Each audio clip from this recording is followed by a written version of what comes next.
I'm Tonya Penrose, author of the Shell Isle Mystery Cozy series. I'm excited to introduce you to my two zany cousin sleuths, Paige Wright and Betsy Ross. I've chosen book one in the Shell Isle Mystery series titled Baubles to Die For to read from. And what better place than chapter one to drop in on our snoops, see what they're up to. So without further ado, let's find out what Paige and Betsy are involved in today. Chapter 1. How utterly curious. Paige's sapphire eyes narrowed to focus on the cryptic exchange happening between a couple seated a few feet away.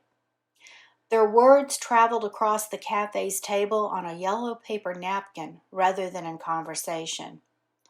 "What'd you say?" her cousin Betsy asked, distracted by the 3 remaining French fries on her plate.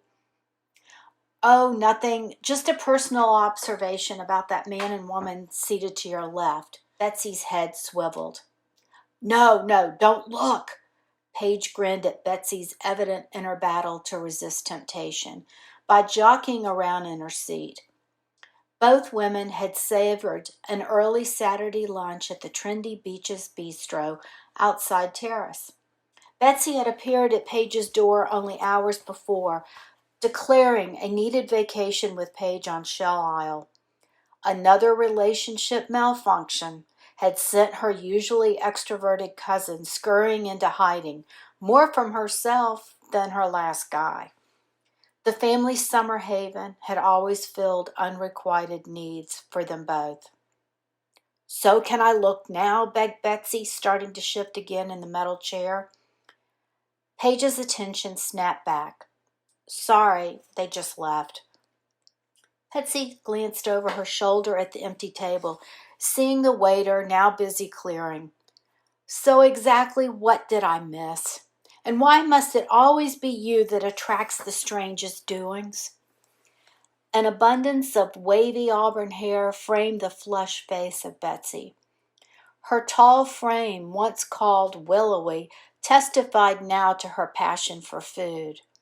Betsy embraced flamboyance in a way that she lived and dressed. She fixed her gaze on Paige's delicate features.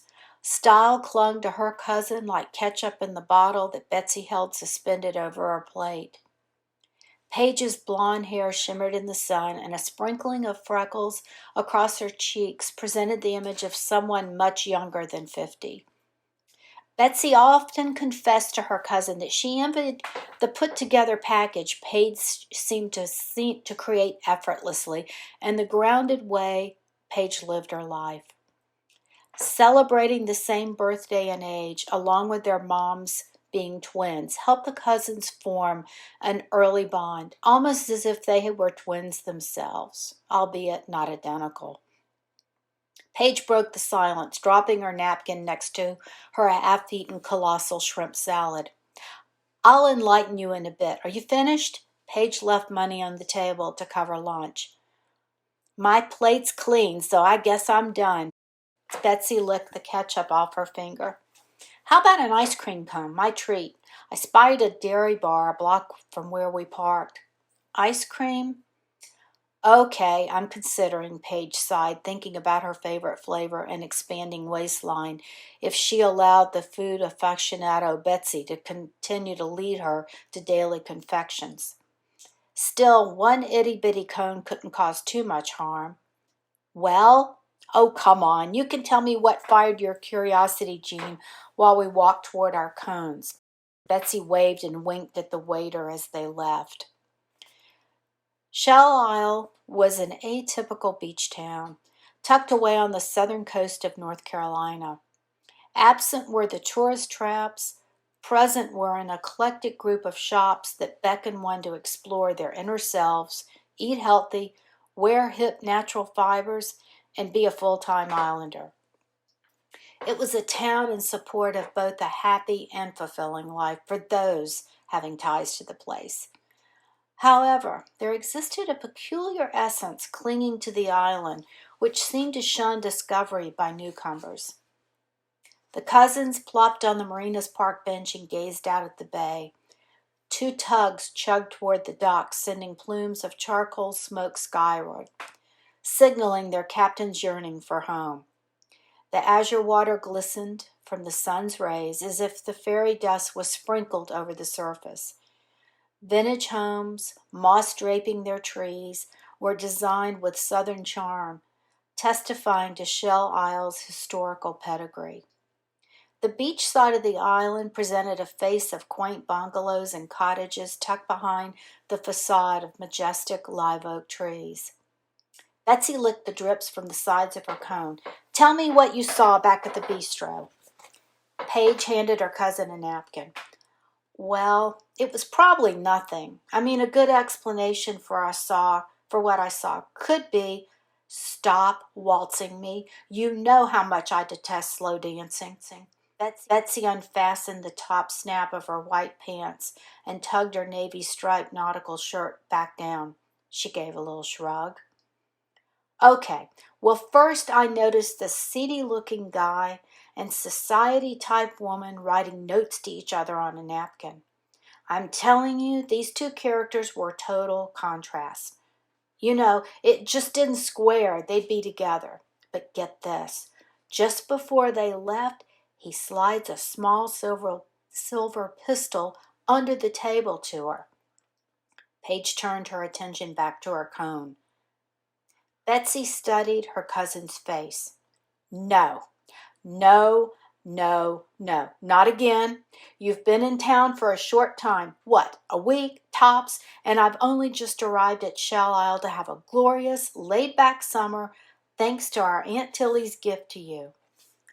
Bothered, Betsy did the unthinkable. She tossed the remains of her treat into the trash receptacle. "Oh, just forget what I saw. I want a relaxed summer, too. I came here to do exactly that, and well, of course, to see about putting Hibiscus Cottage up for sale in the fall." "What? Sell Hibiscus? You mustn't. Aunt Tilly left it to you. She wanted you to have a getaway to call your own at Shell Isle. This place means so much to you, to us, the memories and all. Hibiscus Cottage has always been our place to ground. Aunt Tilly understood." Betsy's voice trailed off. Paige released a weighty sigh and dug in her handbag for a lipstick. "I know, Betsy, but what I don't know is if I want the responsibility of two homes. We do need this sojourn, but you forget I have my bookstore to run."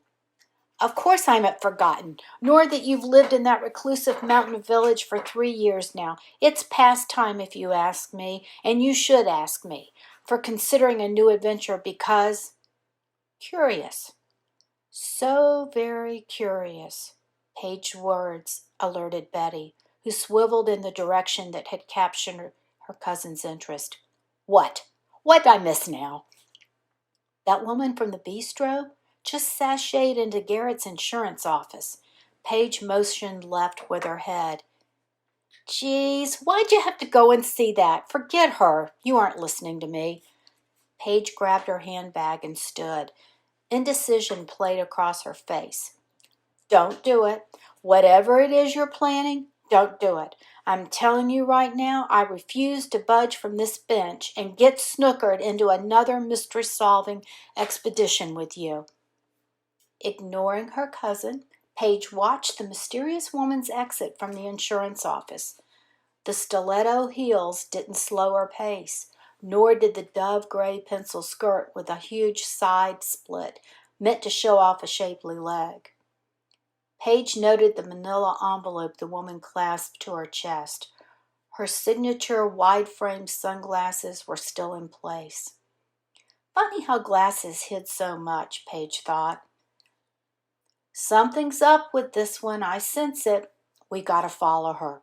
You know your role, Betsy." "Yeah, and I'm not playing it. I've got a new role, and it's staying as far away as I can from anyone acting remotely strange." "Seriously? You're leaving me?" Betsy hollered to Paige's back. "So that's your tease. To close out our visit today, please consider this my personal invitation to check out my website, www TonyaWrites.com. And also find me on Twitter at Tonya Writes. Baubles to Die For's ebook, I'm happy to share, is on Amazon right now. Be sure and snag your copy. Go hang out with Paige and Betsy. See if you can solve whodunit. Be warned, it's a twisty plot, but you're going to find lots of fun and laughs waiting for you. So grab your virtual beach chair, head to Shell Isle. Oh, and last, keep my thanks.